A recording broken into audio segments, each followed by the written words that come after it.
Let's create an item category. Saan ba natin ginagamit itong category? Sa POS, meron tayong category doon, sa inventory, and other portion ng system. Let's say din sa POS, mag-add tayo dito ng others. Meron tayong camera, console, laptop, tablet, TV, others, or pwedeng kahit phone, or kung ano man kailangan nating category para i-group yung item. Balik lang tayo dun sa homepage, ko itong menu.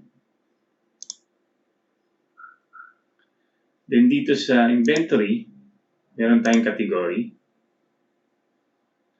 Then create ako ng bagong name, for example, others. Then meron tayong sorting, nangyari sa pinaka-last siya. Then save. Then meron na tayong others.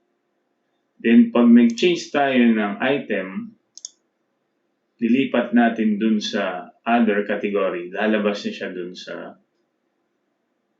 POS natin under ng others category. For example, change ko na sa others. Then update.